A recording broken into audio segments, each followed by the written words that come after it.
తెలంగాణ వార్షిక బడ్జెట్పై మనతో మాట్లాడడానికి బీజేపీ ఎమ్మెల్యే పాల్వాయి హరీష్ బాబు ఉన్నారు. ఈరోజు ప్రవేశపెట్టినటువంటి ఆర్థిక మంత్రి ప్రవేశపెట్టినటువంటి బడ్జెట్ ఏ విధంగా ఉంది, తెలంగాణ భావి తరాలకు భరోసానిస్తుందని మరి కాంగ్రెస్ నేతలు చెప్తున్నారు. కాంగ్రెస్ నేతలు చెప్పిన విధంగా ఉందా, ఇంకే విధంగా అనిపించిందని ఒక్కసారి బీజేపీ ఎమ్మెల్యే గారితో మాట్లాడించేటువంటి ప్రయత్నం చేద్దాం.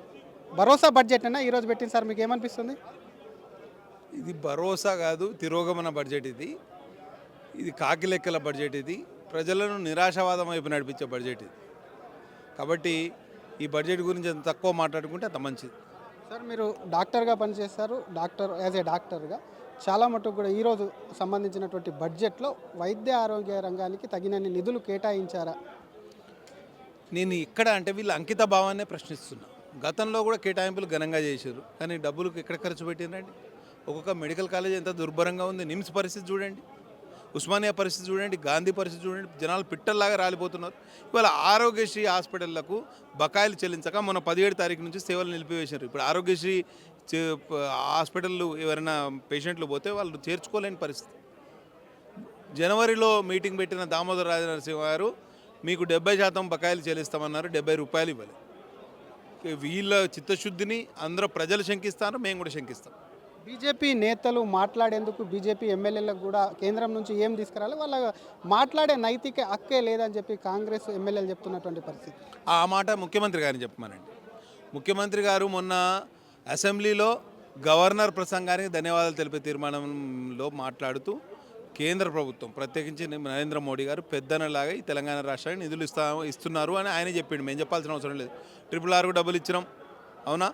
దాని తర్వాత వరద సహాయక నిధులు ఇచ్చినాం, టెక్స్టైల్ పార్కు నిధులు ఇచ్చినాం, IIHT ఇచ్చినాం, సమ్మక్క సారక్క యూనివర్సిటీ ఇచ్చినాం. ఈ అన్ని పథకాలకు ఇవాళ పంచాయతీరాజ్కు నిధులు ఇస్తున్నాం, R&B CRIF నిధులు ఇస్తున్నాం. అసలు ఎన్ని నిధులు ఇస్తున్నామని ముఖ్యమంత్రి గారు చెప్పారు. నేను చెప్పాల్సిన అవసరం. మమ్మల్ని విమర్శించేవారే మమ్మల్ని ఇవాళ మెచ్చుకునే పరిస్థితి వచ్చింది. కేంద్ర ప్రభుత్వం సహకరించకపోతే ఈ రాష్ట్రం ఒక్కరోజు కూడా మనుగడ సాగించలేదు. ఈ విషయం ముఖ్యమంత్రి గారు కూడా తెలుసు, మాకు కూడా తెలుసు, ప్రజలకు కూడా తెలుసు. ఇప్పుడు ప్రవేశపెట్టిన బడ్జెట్లో వ్యవసాయానికి వాటికి పెద్దపీట వేశామని చెప్తున్నారు. నిజంగానే వ్యవసాయ రంగానికి పెద్దపీట వేసినట్టు అనిపించిందా మీకు? వాళ్ళ ఉచిత హామీలు ఎక్కడ అమలు చేసినారండి? రుణమాఫీ అని చెప్పారు. పోయినసారి బడ్జెట్ కేటాయింపులు 31,000. ఈసారి వాళ్ళు చెల్లించిందంతా 20,500. అంటే మీరు రైతు భరోసా కిందనే తీసుకోండి. వాళ్ళు 100 రూపాయలు కేటాయిస్తే 70 రూపాయలు కూడా ఖర్చు పెడతలేరు. కానీ ఒక మాట అదే బడ్జెట్లో కూడా చెప్పారు, కాస్త ఎలక్షన్ రావడం వల్ల కూడా పార్లమెంట్ ఎలక్షన్ వల్ల కాస్త డిస్టర్బ్ అయింది, సరైన విధంగా కేటాయింపులు జరగలేదనే విధంగా బడ్జెట్ ప్రస్థానంలో కూడా పెట్టారు. కాబట్టి పార్లమెంట్ ఎన్నికలకు కోడ్ అడ్డం వస్తుంది. తర్వాతనైతే పుంజుకోవచ్చు కదా. నిధులు కంటిన్యూస్గా ఫెడరల్ స్ట్రక్చర్లో ఒక నెల నిధులు ఆపితే రెండో నెల ఆ 2 నెలలు కలిపి డబ్బులు ఇస్తారు. వీళ్ళు కూడా అట్లనే ఖర్చు చేయాలి. పోయినసారి 2 నెలలు ఎలక్షన్ కోడ్ ఉందనుకోండి, 2 నెలల వచ్చే ఆ పై 2 నెలల మిగతా నిధులు కూడా ఖర్చు పెట్టాలి. వీళ్ళు నిధులు ఖర్చు పెట్టనే లేదు. 1,60,000 కోట్ల అప్పు చేసిండు ఈ ముఖ్యమంత్రి గారు. ఏం మాట్లాడే అర్హత ఉన్నది ఆయనకు? రాష్ట్రం పెనం మీద నుంచి పొయ్యిలో పడ్డట్టు అయింది. ఆయన ఏమో అప్పులు చేసిండు అని తిట్టి అధికారంలోకి వచ్చి ఈయనదే అప్పు. ఇవాళ తెలంగాణ రాష్ట్రానికి ప్రధాన ఆదాయ వనరు రిజిస్ట్రేషన్ స్టాంప్ డ్యూటీ కాదు, ఎక్సైజు పాలసీ కాదు, ఎక్సైజు డిపార్ట్మెంట్ కాదు. ఇవాళ తెలంగాణ రాష్ట్రానికి ప్రధాన ఆదాయ వనరు అప్పులు. ఇక ఇటువంటి అప్పుల ఊబిలో కూరుకుపోయిన రాష్ట్రాన్ని ఆయన ఎట్లా ఒడ్డెక్కిస్తారు? డబుల్ ఇంజిన్ సర్కార్ వస్తేనే ఈ రాష్ట్రం బాగుపడుతుంది. మేము చెప్పాల్సిన అవసరం లేదు, ప్రజలందరూ అనుకుంటారు. ఇవాళ డివాల్యూషన్ ఫండ్కు సంబంధించి ఒకవైపు పన్నులు పెంచుకుంటూ పోతే రాష్ట్ర వాటా పన్నులు తగ్గి తమకు ఆదాయం సరైన విధంగా రావట్లేదు, కేంద్రం ఇందులో కూడా కాస్త రాష్ట్రాల వాటా పెంచాలి అని చెప్పి చెప్తున్నటువంటి. వెనకడికి ఏదో సామెత ఉన్నది, ఆడలేక మధ్యలో ఓడని. మీ ప్రభుత్వం అధికారంలో ఉన్నప్పుడు 38% నిధులు మాత్రమే కేంద్రం రాష్ట్రాలకు ఇచ్చేది డెవల్యూషన్ ఆఫ్ ట్యాక్సెస్ కింద. ఇవాళ 41% నరేంద్ర మోడీ గారు ఇచ్చారు. ఇంకా పెంచుతాం అవసరమైతే. దానికి నీతి ఆయోగ్ లెక్కలుంటాయి. ఫైనాన్స్ కమిషన్ కూడా యూజువల్ రికమెండ్ చేస్తుంది. రాష్ట్రాల ఆర్థిక పరిస్థితి బాగలేదు, మీరు ఇంకొంత పెంచండి అని చెప్తే దానికి చట్టబద్ధత ఉంటుంది. చట్టబద్ధమైన ఫైనాన్స్ కమిషన్ చెప్పాలి.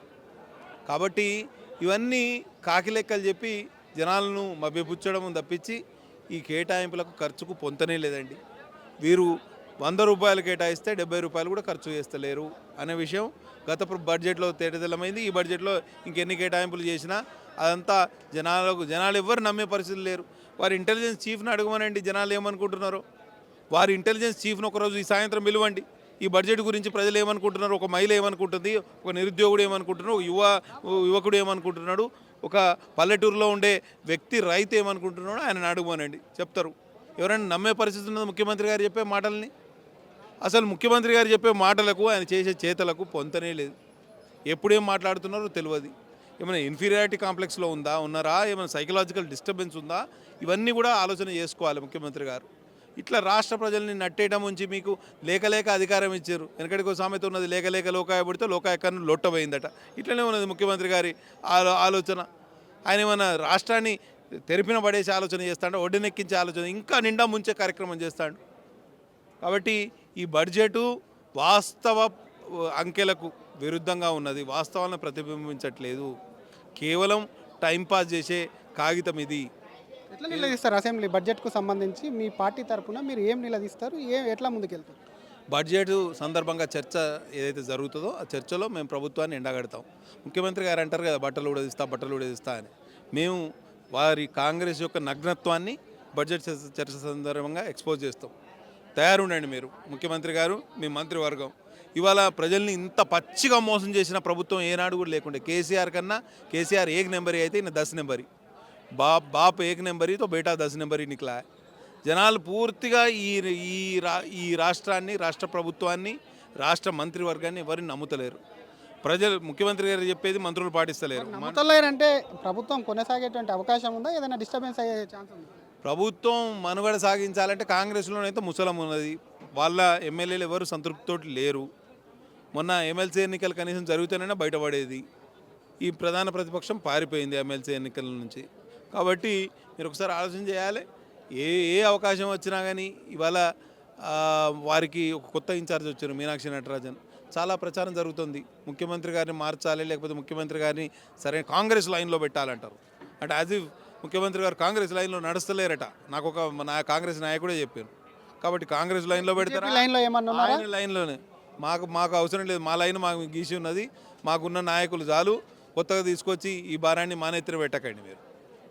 Thank you sir. ఇది ఒకవైపు బడ్జెట్కు సంబంధించి మాత్రం అన్ని వర్గాలను మోసం చేసే విధంగా ఉందని చెప్తూనే డెఫినెట్గా ఈ బడ్జెట్ పైన ముఖ్యమంత్రి మాట్లాడేటువంటి మాటలు ఏవైతే ఉన్నాయో, బట్టలు ఊడదీస్తామని ఖచ్చితంగా కూడా కాంగ్రెస్ నేతలు సిద్ధంగా ఉండాలి. బడ్జెట్పై బట్టలు ఊడదీస్తాం, కేంద్రం సహకరించకపోతే ఇటు రాష్ట్ర ప్రభుత్వం నడిచేటువంటి పరిస్థితి లేదు. కేవలం అప్పులపైనే డిపెండ్ అయ్యి కూడా బడ్జెట్ పెట్టారు. అప్పులు తీసుకొచ్చి రాష్ట్రాన్ని దివాలా చేసే విధంగా కూడా ఈ బడ్జెట్ ఉంది. కాబట్టి బడ్జెట్ మీద ఖచ్చితంగా నిలదీస్తాం. అన్ని ఏవైతే కేటాయింపులు జరిగినాయో అవి కేటాయింపులకు అక్కడ ఉన్నటువంటి ఫిగర్కు కూడా సంబంధం లేకుండా కేటాయింపులు చేస్తున్నారు. కాబట్టి వీటికి సంబంధించి మాత్రం బడ్జెట్ పైన కాంగ్రెస్ నేతలు లేదేమీ కాకుండా బడ్జెట్ కేటాయింపులన్నీ కూడా జరిగే విధంగా కాంగ్రెస్ ప్రభుత్వం మీద ఒత్తిడి తీసుకొస్తామని ఎమ్మెల్యే పాల్వాయి హరీష్ బాబు అంటున్నారు. ప్రపంచంలో ఏ మూల ఏ క్షణం ఏం జరుగుతుందో వేగంగా తెలుసుకోవడానికి తొలి వెలుగు వాట్సాప్ ఛానల్ని ఫాలో చేయండి.